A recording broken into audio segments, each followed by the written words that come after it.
Hello everybody, this is English for You, the program that helps you improve your English. A very warm welcome. In the studio I have two generations of Fazeka students, a young generation of two boys from the 9th grade and a not that young generation from the 12th grade. Kata, how are you doing? Fine, thank you. Andrew, how are you? I'm fine, thanks. Victoria, what's up? Everything's great. Good. What's happening, Bence?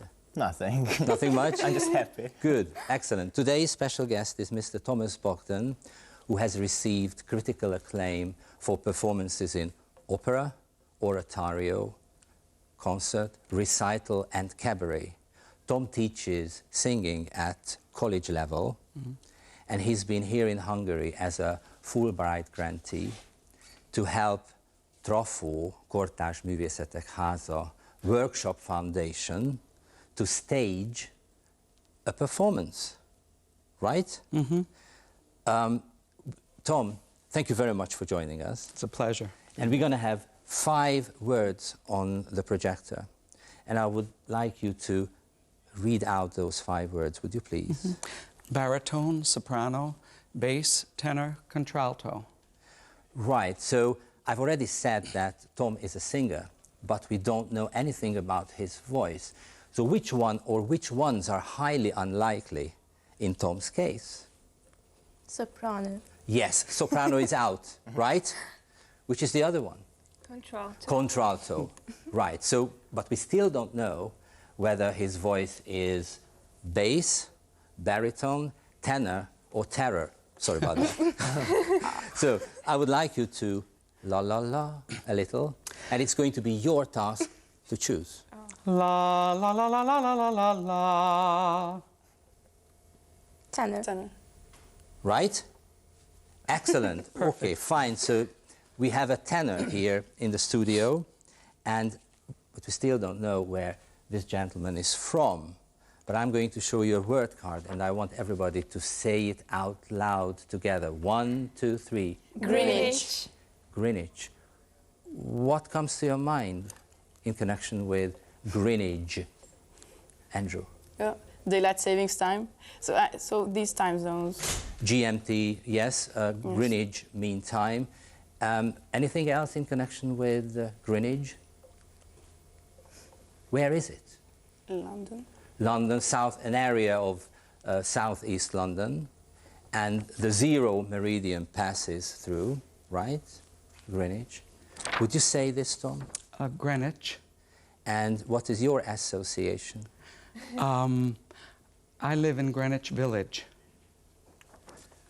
Which is Manhattan. here in New York. You can see part of the map of New York, Manhattan, and you can see Greenwich Village right here. And this is an old map, not very old, just I would say 5 years old, so you can see the twin towers of the World Trade Center still there. Were you there in New York on September the 11th? No, I was teaching in Vermont at Bennington College, where I teach. Right. And I have a poem. I found a poem in connection with Greenwich. With Greenwich? About a century old. And I would like to have that poem here on the projector. And I'm going to ask one of my students to read it out. It's going to come pretty soon, I hope. And Victoria, would you be so kind as to read out the poem, please? Nobody questions your morals and nobody asks for the rent. There is no one to pry if we're tight, you and I, or demand how our evenings are spent. If we are tight, it means if we are drunk. And it's a century-old poem, and at that time, bohemians, artists, painters lived there, and it was quite a lively, open atmosphere. Is it still the case in Greenwich? I think within Manhattan, there's still a spirit of that bonhomie and exploration, but most artists can't afford to live in Manhattan Because here now. we can see that nobody asks for the rent. It's not true any longer, right? No more. It's very expensive? Very, very expensive to live in Manhattan. Right. In the 19th century and at the beginning of the 20th century, writers, artists went to Paris. in the second half of the 20th century, they went to New York to try out new things. Is it still the case? In other words, would artists or should artists still go to New York? Most artists go to New York, but they have to live in Jersey City or in parts of Brooklyn. Right. So it's still a nice place. Yeah. I said Mr. Thomas Bogdan, but I could have said Bogdan Tamás. Igen. Right? So what's the story with this name? My parents were Hungarians, born in Erdély, and I was born in New York in America. So, but my parents are dead 30 years, and I haven't spoken Hungarian since I'm 5, a long, long time ago. But you can still understand it. But I'm beginning to speak Hungarian again. Right, so we have a singer here, and I would like you to tell Tom about your favorite music. What kind of music you usually listen to? You turn on the radio, and what kind of music? Kata? Well, it depends on my mood mostly, but I like rock music and classical and blues. Andrew? I don't really listen to the radio, but I also like rock and classical music too, and perhaps some pop. Victoria, please? I am a fan of Gimes, which is a Hungarian band, and it plays world music, but something special inside this category. Bence, I please? have one of their CDs. Oh, really? You like Nice. it? Yeah, Excellent I do. Music. It's Excellent great. music. Yeah. My favorite is Guns N' Roses. Uh-huh. I think that's the better. Hard rock. Yeah. The best hard rock Yes, yeah. music. Tom, could you go back in time a couple of years when you were 17? What kind of music were you listening to? And here's a word card to help you. Would you say the word, That's please? what I listen to. Would you say the word? Doo-wop music. Doo-wop. What is it? Doo-wop music is, there's a lot of harmony with a voice singing lead. And the word doo-wop comes from one of the things that doo-wah, doo-wah, doo-wah, doo-wah. And they would sing 4-part harmony to that, and someone would sing a lead on top of that. And what or who motivated you to start learning singing? When I was in elementary school, I had a very good soprano voice. And there was a famous boys' choir in New York City. I grew up in Jersey City, right across the river. And this boys' choir, they couldn't find many young boys anymore for this choir. So they started reaching out to other places. And the superintendent of music in schools in Jersey City, where I went, had an audition and asked me to go sing for this choir in New York. And you never looked back? I never looked back. Good. Now, I've already asked you about your favorite music, but now I'm going to ask you about your favorite classical music. Maybe it's a symphony, maybe it's an art song, an opera. Kata? I like Modern Butterfly very much, and my favorite part is the humming choir, perhaps. Is it humming choir in English? Mm-hmm. Excellent. Good. Andrew? Well, I really like Mussorgsky's pictures of an exhibition. Right. Pictures at an exhibition, I think. Yes, Victoria? I like the New World Symphony very much. Dvorak? Yeah, that's Right. I'm just shining my nose. Bence, please? I like Mozart because it's very light classical music, I think. Good. Tom, would you sing us something traditional? Mm-hmm. And what is it going to be? I'll sing a 14th century Spanish song. It's anonymous. They don't know who composed it. It's called Hay luna que reluces, and it's a poem of the people going over the mountains at night, praying for the moon to light their way so that they don't fall off the mountain and can get home to their other village.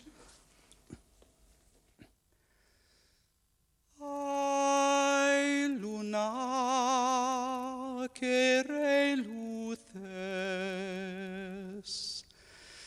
toda la noche malumbres.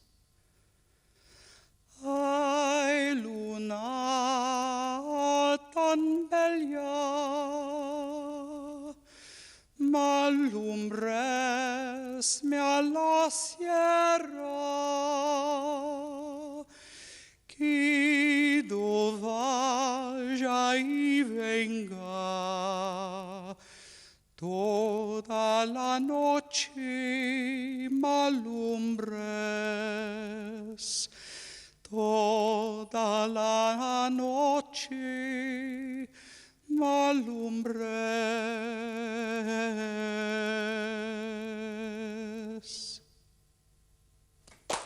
Thank you very much. You're welcome. Very, very beautiful. Now, we're going to jump to modern music. And we're going to have 3 words here. And I don't think we can talk about music after Schoenberg, Stravinsky, Bartók without these words. Could you explain to my students in simple terms what they mean? Atonality is where pitches rub up against each other rather than lying in a simple harmonic pattern that we're used to hearing. So instead of da, da, da, we have da, da, da, da, like those 3 notes rubbing against each other. 12-tone serialism was a system that Schoenberg developed. There are 12 tones in an octave, including the half steps. Octave means 8, but the half steps mean that there are 12 tones in the system that we know of. And the 12-tone serialism was that they would compose pieces by taking all 12 tones and never having them follow until all 12 tones had been used. Thank you. As simple as that? That's simple. Have you ever sung Schoenberg? I have. I've sung and 12-tone music. Yeah. Your relation or your relationship towards these kinds of music? At one time, I sang a lot of that music. It's very difficult to learn and very hard to hear. And I don't sing that music anymore. I don't want to sing that music anymore. Little emotional payback? Little emotional payback. A lot of intellectual payback. Right. Thank you very much. We're going to have one of the CD covers of Tom's works. It's going to be, yeah, it's going to come up pretty soon. And it's going to be, no, before that. Right, I've forgotten to, yes, here we go, sorry. The American Art Songs. And the title, well, you can see Tom Bogdan here, the name. And you refer to this music as crossover music. What do you mean by this? Well, I think of crossover differently. Most people think of crossover as when a popular artist or a classical artist performs the other music, like when Aretha Franklin sang Nessun Dorma. I'm sure you must have heard that. Or American artist Michael Bolton did a CD of opera arias. That's what crossover. But I think of crossover as music that new composers are writing that crosses over the boundaries of classical music and contemporary pop music so that all people find this music accessible. Yeah, and I read somewhere that you did eclectic cabarets in the 80s. Yeah. What are they? Well, I would sing whatever music I liked, and I like a lot of music. So I would sing a doo-wop song, and then I'd sing a 17th century Italian aria. And then I'd sing a rock and roll song, and then I'd sing a classical aria. Thank you. Now I'm turning to my students now. Do you know what gospel music is? Yes? Victoria, so what is it? Gospel music is sung by Afro-American people these are usually religious songs, and they sing it in choirs, and it has a special atmosphere. Right. Your definition is better than the thing I found in the dictionary, so it was really, really good. Have you ever sung gospels in cabarets, in your eclectic cabarets? I have. Would you please sing one of those gospels now? Swing, oh, the other one. I'll sing a white gospel tune for you. It's not an African-American one. This one... White gospel? It's a white gospel. I'll tell you the origin. It is like folk music. It came from an incident in 1860.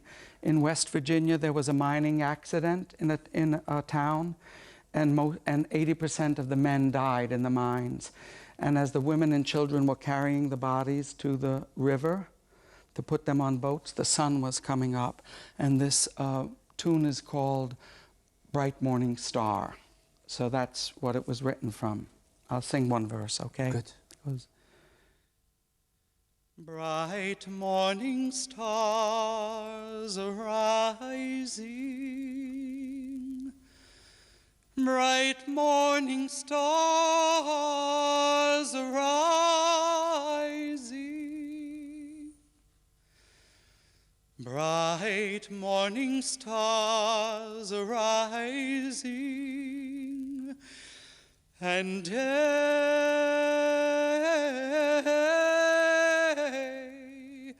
is breaking in my soul.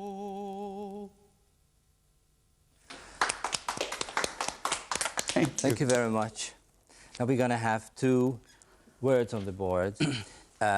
The name of a woman, and I would like you to talk about this woman and when you meet her, right? Meredith Monk, do you know who she is? No. She's an avant-garde composer, but she was one of the first people to start interdisciplinary performance, which most people now know as performance art, because she came from a background of dance and of music. So her first pieces always had dance and vocal music. And she didn't sing very well traditionally, so she explored her voice. And she was a pioneer of extended vocal technique, where she found what her voice could do rather than what the normal traditional classical vocal technique was. She also is a filmmaker, so her pieces usually include dance, drama, music, and film. Right. I think what we would need is a demonstration of this extended vocal technique. Okay. Would you like to come to the mic? Yeah, I will. Well, right. I'll show you one. And is it going to be very shocking? No.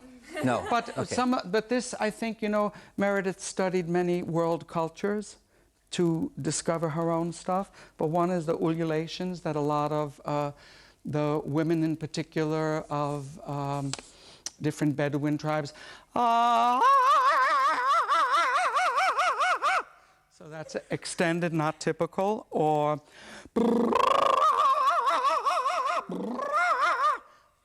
when another extended vocal technique would be Eskimos singing.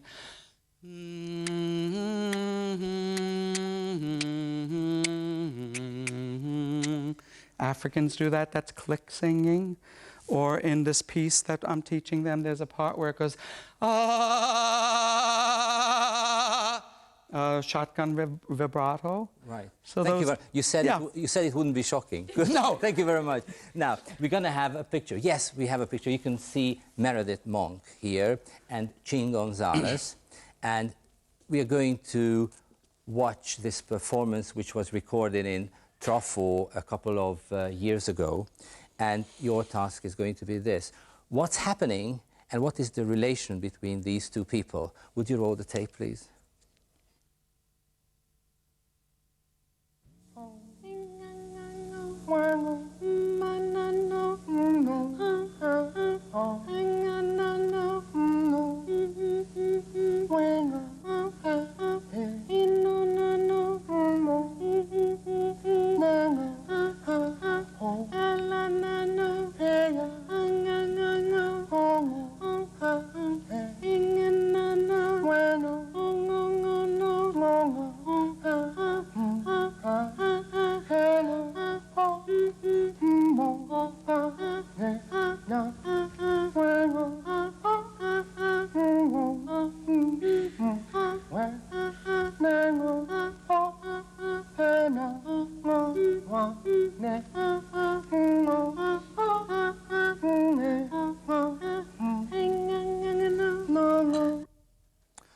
Right.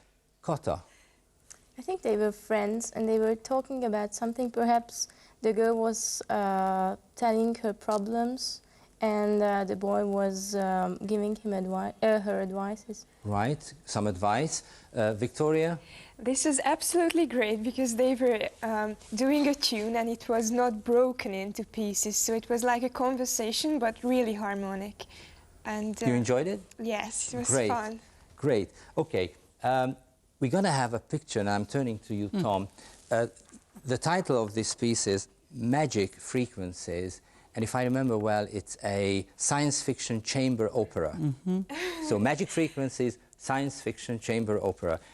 Would you like to talk about this scene? So what's happening here? Well, the magic frequencies, there was a scientist who found that in our regular lives, there are other frequencies that are always happening, that there could be alien life happening while we're here, but that we're not sensitive enough to experience that. So Meredith created this little scene, as you said, at a table, a normal conversation. But these people in the back are the aliens that they don't see, and the aliens are investigating what these people are doing. Thank you. Sorry. Okay. Sorry to cut you, but you're going to see corn cobs, and we're going to listen to this piece. Just sit back and enjoy yourselves. And would you just please roll the tape?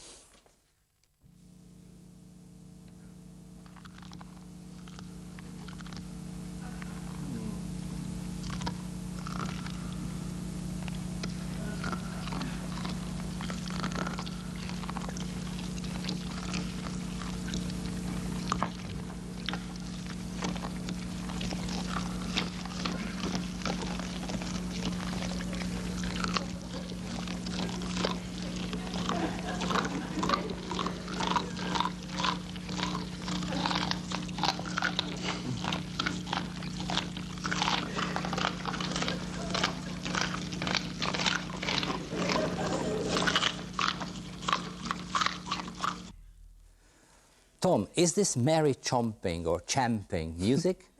Well, I think it's kind of music, because it's rhythmic. There's a very specific rhythmic So pattern. they weren't improvising? No, No. No. So it wasn't improvisation? it was not. Good. Now, this is my problem. If I go to see a Mozart opera, I know what I'm going to get. I know where to laugh. I know where to cry. I know how to behave. But if I go to a contemporary performance, I don't know what I'm going to get. I don't know when to cry. I don't know if it's a cheat or it's real art. And I think this is the problem of my students too. So would you give them some advice on how to behave in a situation like this? I think you must behave as honestly as possible. Meredith is a very serious artist, but a lot of her work has humor in it. Now, if I saw people with these aliens alone, I'd have to laugh. The fact that they're discovering corn and not knowing what it was. Unfortunately, a lot of people that come to contemporary art think it's very high art.